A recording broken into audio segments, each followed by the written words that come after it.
Reformu koalīciju, laust tradīciju un atbalstīt arī opozīcijas priekšlikumus. Tā skaitā nākamgad atcelt 80% ierobežojumu māmiņu algām un tās izmaksāt pilnā apjomā.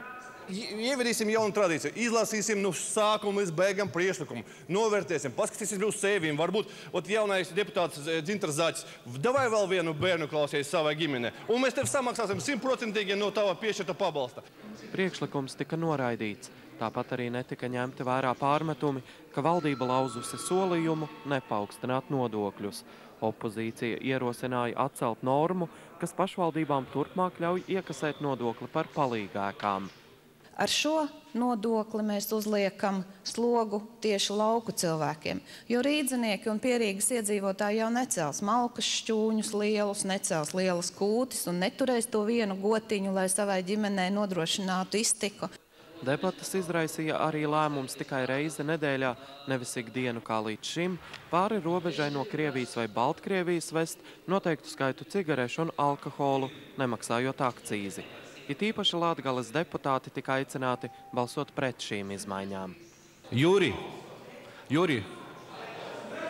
Jāni, Inese, Aleksej, Gunār, Rihard un Jāni.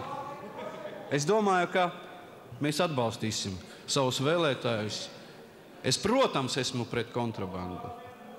Ir noziegums, bet samērotības sajūta, es domāju, šajā ziņā mēs nogriezīsim pat to pēdējo iespēju, uz kā vismaz vēl izdzīvo Latgales tauta. Budžeta izskatīšana prasīja aptuveni 4 stundas, un pirms izšķirošā balsojuma tribīnē kāpa premjers, aicinot atbalstīt budžetu.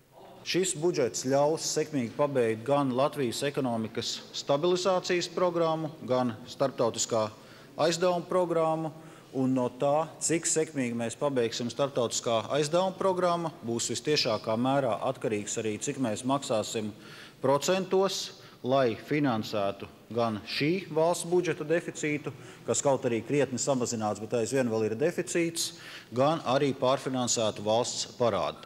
Lai gan klātesošie 42 opozīcijas deputāti balsoja pret, koalīcija svarīgajā balsojumā bija vienota, un ar visu 56 deputātu atbalstu budžets tika pieņemts.